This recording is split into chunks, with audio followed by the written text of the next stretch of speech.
I am Kim Tracy with the Maxwell James Speaker Agency here in Denver, Colorado. We connect the best speakers with the best events. And our amazing guest this morning is Tom Allen with Opango Inc. out of the Dallas, Texas area. Thanks so much for being with me here today. Well, thank you for having me. I'm looking forward to it. Absolutely. What's going on down there in Texas? Well, right now it's actually, we're having a cool front. Cool front, what does that mean, right? It's only, 60 degrees outside versus 80 or 90, but we had some pretty serious thunderstorms here about a week or so ago. So I don't know. Texas, as Texas, I mean, I don't know what's going to happen here. You never know. All right. But business is good. That's the best part. Good. It's always good to hear that business is good. And we are going to focus on something a little bit different today, which is actually what Opango does. Yeah. Because you are an e-learning company. You provide this online platform. So why don't you tell us a little bit about what the organization does and how you started the company? Well, the company started, I've been in several startups, from our previous conversations, you probably got that. But one day I was just sitting around thinking about what is my next startup going to do? And the germinating thought was, I want to make money and transactions over the internet. And then it kind of went into, okay, I want to deliver content over the internet. And next thing you know, it just kind of, it's all startups. You never really end up doing what you started out doing. But one day it just kind of morphed into this idea that we're going to deliver our customers content, sell it, and make money on a revenue split. So it just kind of evolved over probably a year and a half into what it is right now. But what we basically do is we do two things. We provide a brandable learning management system, which means you make it look like your website, and we provide a plugin so that it integrates into your web experience. And then what we do is we also help with courseware development. So a lot of people need a little bit of help with it. Some do and some don't. But so if you have just a gleam in your eye, we can turn that into a fully functional e-course. But if you have a complete e-course all ready to go and all we got to do is publish it, we can do that too. So it's anywhere. It really depends on what you need.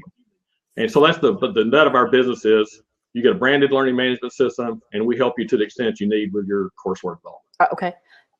So tell me how you do this. We're looking at, our first bullet point that we're going to talk about is expand your reach, lower expenses, and increase revenue.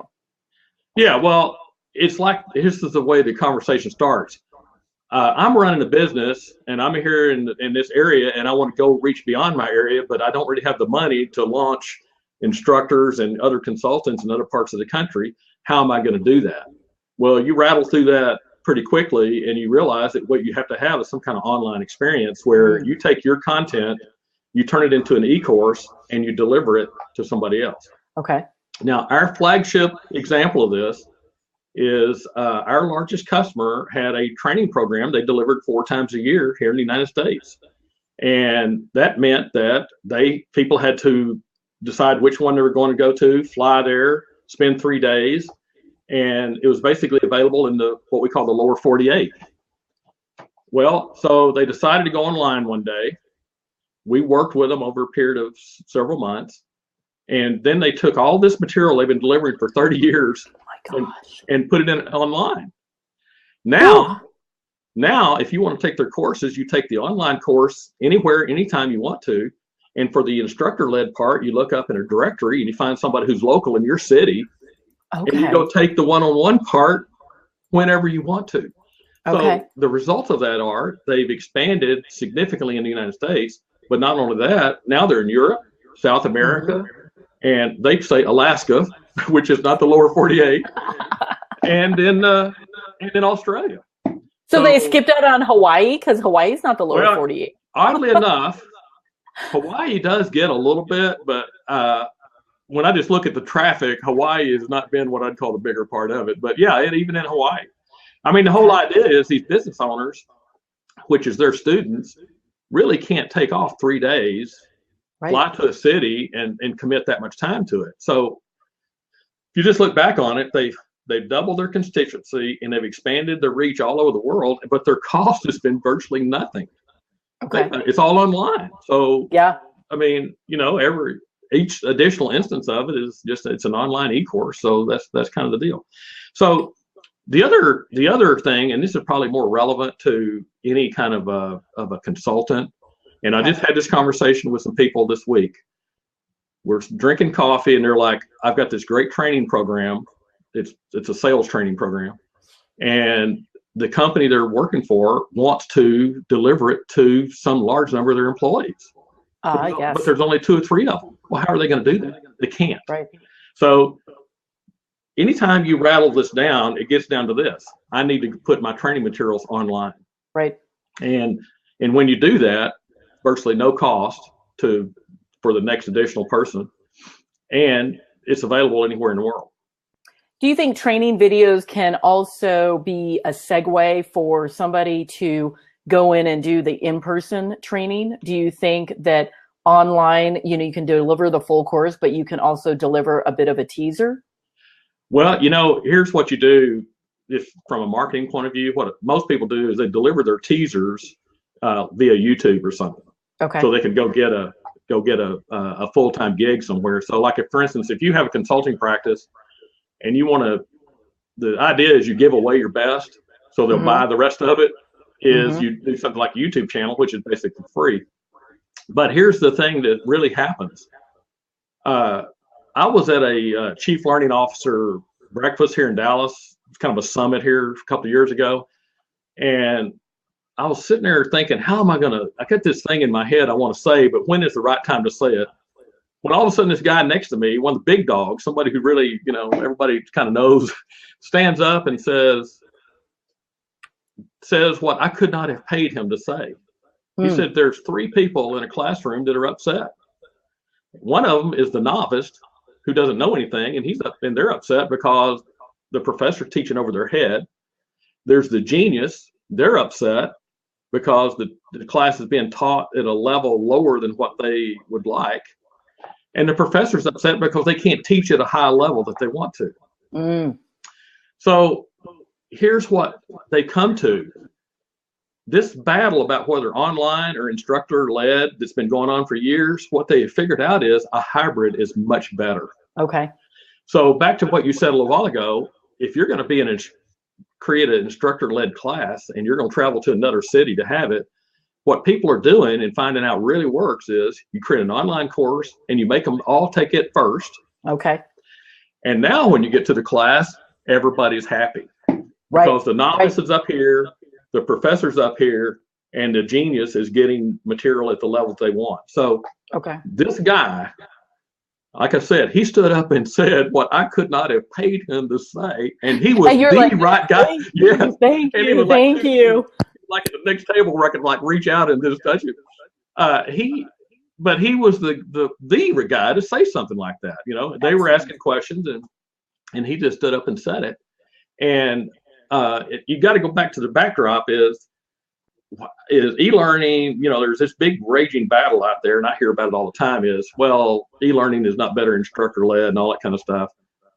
But the hybrid is really where it's at. If you really want, as a consultant, to set your customers on fire, what you do is you have an online class that your students take, and then you walk in and you do the instructor-led class.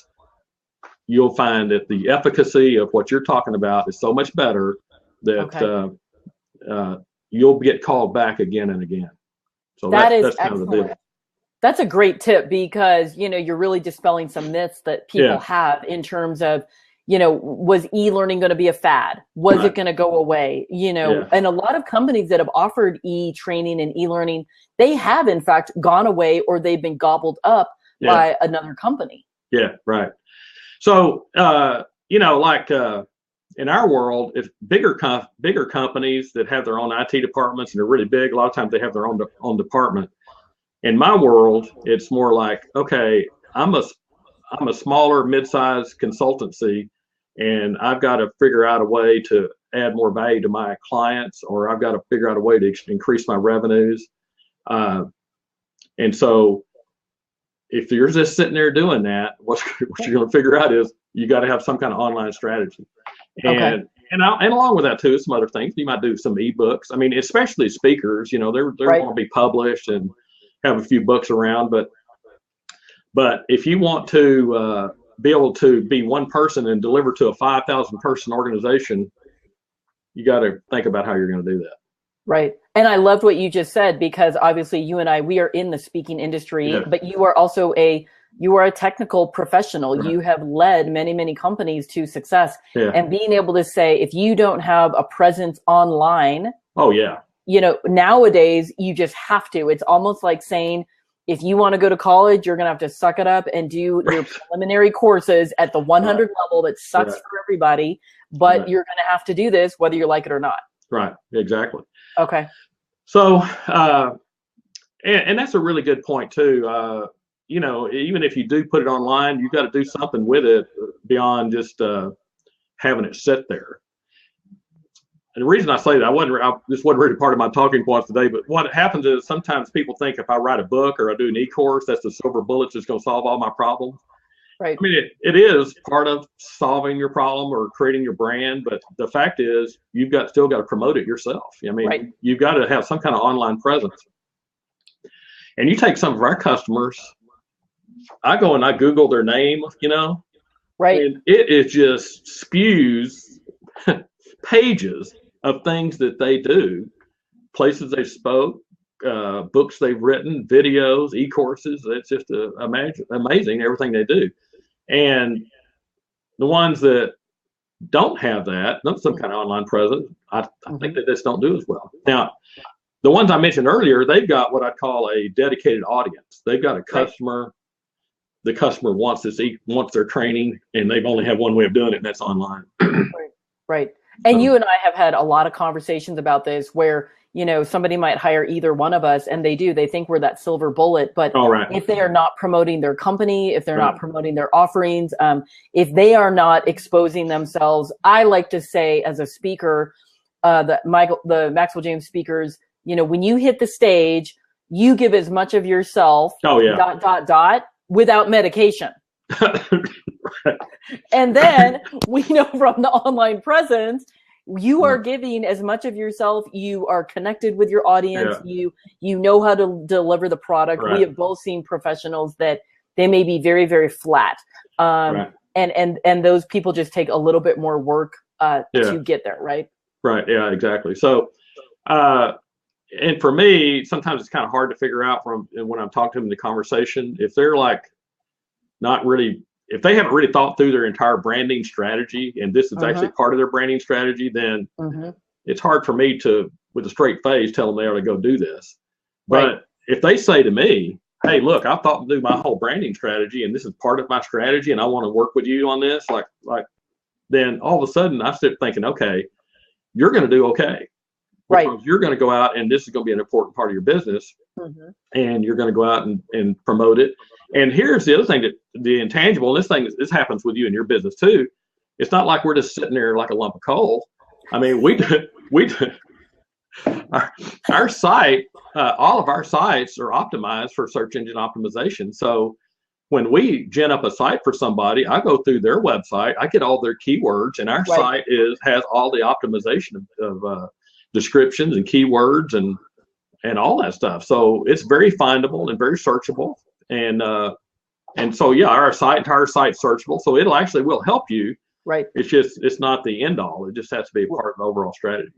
Right. You and I were very similar in that we actually complement each other in what we do and the marketing strategies. And it does really help a corporation or an individual's brand based on, or depending on what they want to do with their company or their career.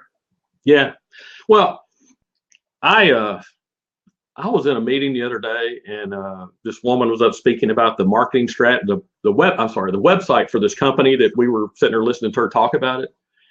And I was sitting there kind of like, well, I've heard this story many times, great website, all that kind of stuff. And then, but at the end, she said something that was very profound that I rarely hear a marketing person say. She goes, this is not the end all. This is just a website. You still have to go out and sell your product. You still have to have a selling strategy. And so back on our product, it's the same thing. They can be very powerful, and they can really develop your brand if they're done well. Right. And if you promote them, then you can significantly increase your visibility nationally or internationally. And the company I mentioned that went all over the world, the thing I would say about them is they did the best go-to-market strategy of anybody I think I've ever seen. Wow. Unbelievable. And did you see that commercial on TV a few years ago about the people that launched the website and they get up and they see the little ticker go tick, tick, tick, tick, tick, tick, tick, tick, tick, tick, tick. Well, that's what happened to them. They were going to launch. We got the site ready, and at midnight they sent out this notice to all their constituents that the site was up. And I got up. I was in a hotel room in Florida. I wake up and I look at it and I go, uh-oh. And all of a sudden this thing, it just went like wildfire. And it went like that for several days. It kind of went up like this, and then it settled down a little bit. And so there were the early adopters, right? And then it settled in, and then it just steadily over time, it just slowly but steadily increased over time. It's unbelievable. So they've done a very good organic and or incremental growth strategy. And as a result of that for our company, and this has been good for us, we've been written up in several magazines. Sure. There was this, I'm not going to name the company name, I guess, but they got this article that says this company has finally moved into the digital age. Right. And the rest of their industry needs to do the same thing. Right. And that was us. And so it was actually huge for them and huge for us. So absolutely. I'm actually still pretty excited about it. They're still just doing this. I mean, it's like I'm almost don't know what to say about it actually, but anyway. So that is fantastic. Let's talk about online courses stand in court. What is this bullet point all about? Well, here's what you got to think about. You're in a courtroom and something has happened. And the person who's being persecuted or sued says, I didn't understand. They didn't explain it to me. The training was no good. And then the instructors go, yes, you did. You were there, blah, blah, blah. Our experience so far has been when you get out the e-course and you show it to the judge, they go, here it is. Oh, wow. There is no he said, she said. This is what you took. This is the test. This is the score you made on it. Now, the story I would tell about this, and this is actually kind of interesting. One of our very early customers was delivering a training class for a city property, an airport, where you have to have a driver's license to get on the airport. Okay. And what happened is, if you get caught on the airport, you get a $500 fine. Okay. Without the training. If you let somebody else onto the airport with unattended, you both get a $500 fine. Okay. Well, so early on, this guy gets on the airport, gets fined. He takes it to court and he wins. But here's the best part. He calls the airport manager up and says, okay, here's the changes you have to make to the e-course in order to make it stand in court. They call us up, we make the changes, and nobody has won in court since. Oh, wow. So, and there are just examples of that around, like, if you have to have some kind of specialized training for just about anything, and there's an accident, a workplace accident or something like that, then the question of were they properly trained comes up all the time. Right. Absolutely. So that's my point, is because in our world, somebody won in court once, and then they did not win again after that. So that's my point for online. So even going back to the instructor-led class, if you haven't taken the online course first, then you have something that's very concrete that you can actually, you can actually talk about. And I think the online course, it's a really good segue for also, somebody who's deciding, do I bring this person in here? Do I want them here live? We had speakers who did a presentation about 2 months ago to a global audience. They presented to about 300 people in person, but then the event was streamed to people outside of Colorado. And they said it went very well, but it's a different type of experience versus somebody that is in person. Right. Yeah, that's true. Yeah. Okay.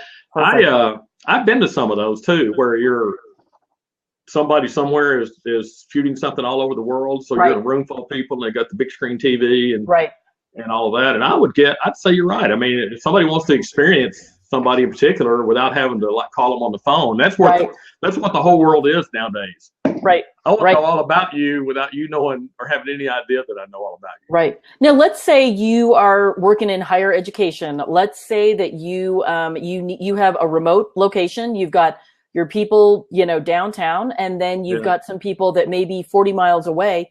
How do you effectively, combine this online training or e-learning platform so everybody across the board gets it, and also so the manager doesn't have to continuously say, remember when we did this in April of 2016? Remember when we did this in January of 2016? How, effective is it to keep it top of mind with employees? Well, I don't know that the answer I'd give is maybe the way you asked the question, but here's what happens.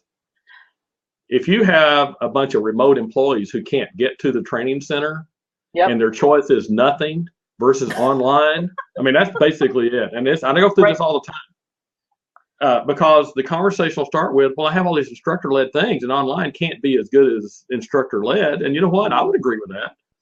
But like in the case of the customer I mentioned, the letters that poured in from people around the world who said, I've never had this available to me before. And suddenly it's available. Right.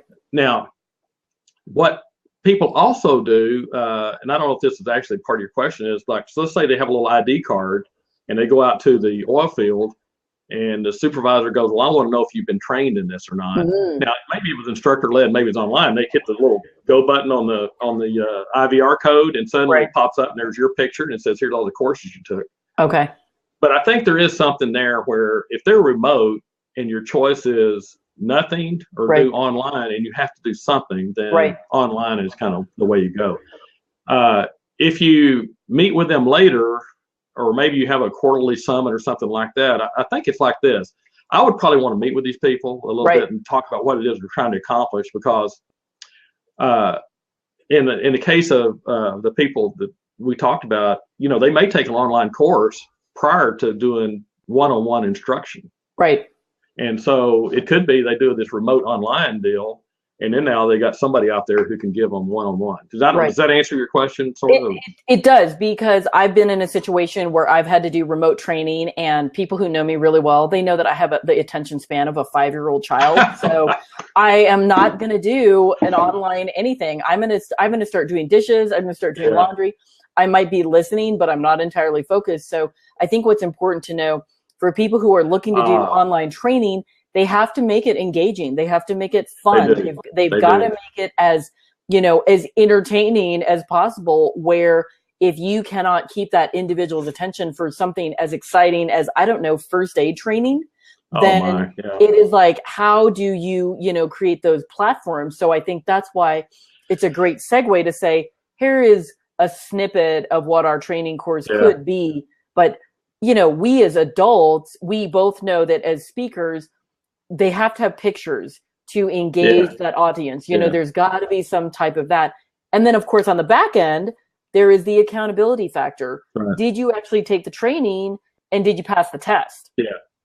Well, here's the conversation you're talking about. There's two people, or maybe 2 or 3 people involved in this. There's the student who wants to have something really engaging, entertaining, and all that to hold their interest. And there's the insurance company and the approving agency that's giving CEUs that says, well, how do I know they really took the course? Right. So here's what we do. The platform does. If you start a video, you can't drag the thumb to the end and pretend that you will listen to it. You can't just click on the test, and because what it'll do is say, sorry, you didn't do all this. Now, can you start a video and get up and go wash dishes for a while and come back later and the video's done? You can sort of do that. And I admit some people probably have done that. But what happens is, if there's no activity, the course time's out. Okay, there you go. You can't just get up and go to a movie. I mean, you can't do that. You have to pay some attention to it. And then when you get to the test, if the test is the intermediate tests are all done properly, you can't possibly pass the test if you have not listened to some of the material. Right. But do people call me all the time and say, hey, look, I know this material. Can you just like click me forward? And I don't say it like this, but the answer is sort of, yes, I can, but no, I'm not. I mean, it's just ridiculous because you can tell from talking to them, all they want is to get their certificate. Right. And can you imagine what my customers would do to me if I did something like that? I mean, I'd be out of business. Yes, absolutely. Because they're paying you for a purpose that is important for their organization. Right. And so you take continuing education. These approving authorities are not interested in us creating a platform where people can cheat the system. Right. Insurance companies who are willing to give insurance discounts want to know that somebody actually, in fact, took the course. Now, on what your real question there was about, okay, let's say it's a snoozer. And I have to admit some people do those. But the fact is, even no matter how bad it is, if you want that certificate, you've got to go through this. Right. So on the other end of that, a lot of people kind of have their own idea about what they want their courses to look like. But for me, you're exactly right. It's got to be engaging enough that they can maintain the person's interest. Right. And so nowadays, especially with millennials, if you're going to create a course, probably the best thing to do is try to break it down into the smallest chunks you possibly can, so that each chunk has some very interesting and relevant thing to say. And if you can do that, then you'll hold people's interest. But well, I don't know if I should say this, but I look at a lot of speaker demo videos, and I can tell you, if they don't have me in under 20 seconds, or if they don't get to the punchline until like 2 minutes into it, I just don't think it's going to work, So I better be chuckling about 20 seconds into it. Exactly. And you're a lot better than me. If you don't capture my attention within 10 to 20 seconds, I am the one. I'm going to zip through and I will see, all right, when does this speaker show up in this video? Right. Did I just have to listen to a minute and a half of whatever before I get to the meat? Well, you take something like YouTube. You want to get on YouTube and you want to put your best out there, right? So I look at something and I go, okay, this is a 15-minute video. I wonder where the meat of this is. I open it up, I listen to the first 20 seconds, then I start hunting around for where's the gem of wisdom in this thing. And you know what? Now, if you're paying me to work with you, I'll listen to the whole 15 minutes of it, and I'll call you and say, look, you got to trim this down into 30 seconds. Right. But, I don't know. It's an interesting thing, but I see a lot of variance. Believe me, I see a lot of variance. And one of the other things you got to do, you just got to talk clearly. Like I have an accent, so you would never want my voice on a e-course. Really, regardless of where your e-courses are shown in the world, you want a very Midwestern neutral voice. That's what you want. So I completely agree with you. I just, that is, and in my working career with this whole thing here, I've only had one person where I actually had to say, I am not putting that up on one of our sites. Oh gosh. It was just awful. And you know what? I see a lot of variance. I do. But when I saw, okay, you're going to put this up and somehow or other it's going to get associated with my company, I just can't do it. So absolutely. It is. It's very, very important because online training, it is about an online training experience. Yeah, it is. And you and I have done this. We've used this word many, many times. People are not paying for X, Y, or Z. Right. At a consumer level, at a deeper thought level, they are paying for an experience. Right. And the company wants the training not only to be effective, right. they want it to be memorable and something that an employee is going to implement right. immediately. Yeah.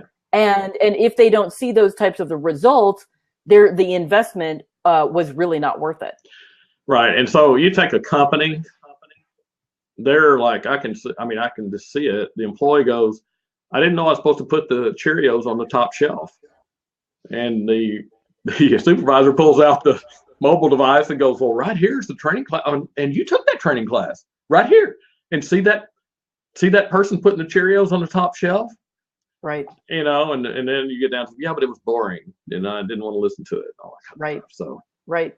You know, back when I was first starting out in public relations, we were doing a workshop for our staff members about how a bill becomes a law. And we thought, what is a really fun and creative way that we can do this? So I am old enough that, yes, I remember Schoolhouse Rock.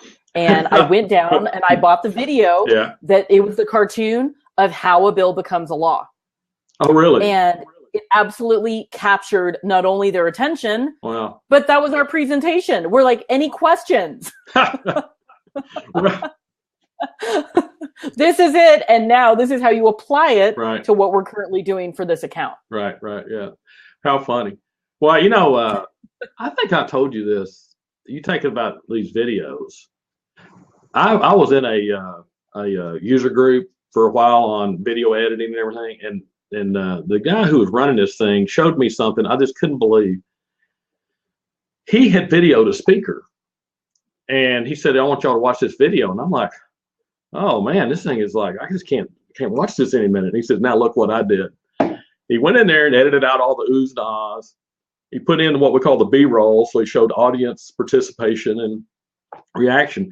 And suddenly this very same speaker, very same video, saying the exact same words, suddenly was interesting and compelling. Right. And I was dumbfounded by it. And then another one he saw, and you can actually go to YouTube and see this, there's two cats fighting. So you look at these two cats and they attack each other and they're fighting. Well, it's boring. I mean, two cats fighting, but they put music to it. Yep. And all of a sudden, it's like you're on the edge of your seat, wondering what is going on here. So I think that you can create something and you can make it interesting without spending a whole lot of extra money on it. You know, it's not like you have to go make a Disney movie out of this thing. You just have to make it. And you can, you know, the other thing that I give this advice all the time, but I don't know if anybody ever takes it, is, okay, you put your e-course up, wait till some people say something about it, like I didn't understand it or it was boring or whatever, and then go back and redo it. And the thing that makes it so much better than a DVD is, if I update the e-course on this website, it's updated all over the world. There is no inventory. There is no calling people up and going, here's our new DVD. Right. In fact, I just had that happen recently with a customer. They wanted me to put a DVD up as an e-course. Oh, wow. So they gave me the DVD, and I had it. And I forgot what we were waiting on, something or other, some other stuff. So we didn't actually work on it. Well, I saw him. He just happened to be in Dallas, and I saw him. He said, oh, man, I'm so glad you came by here because I completely redid that. Here's the new one. Oh. Now, think about it. How many did he make of the new one to ship out to everybody? I don't know, but that's a lot of money. It is a lot of money. And so if you think about an e-course or even an e-book, why in the world would you print up a bunch of books and have them in your warehouse when you can just have it as an e-book and you can upload the new one whenever it's ready, the new version? Right. So that's my thing on that. That's my story. That's your story. That's your story, and you're sticking to it. So good. If somebody is interested in talking to you about an ebook and online course, how can they find you? How do they reach you? Well, you know what? They can call you, and you can true. tell them exactly how to get a hold of me, or they can look at our website and contact us through that site. But so that's how they get a hold of us. Hopefully we're findable. If they just search on Opango, we're right here in Dallas, Texas, and we'd be glad to help them out. Perfect. If you would like to book Tom for a professional speaking engagement, a training, or a workshop, please contact me, Kim Tracy, through maxwelljames.net. Thanks so much for being with me here today. Hey, thanks for having me. I always enjoy speaking with you. Absolutely. Take care. All right. Bye-bye.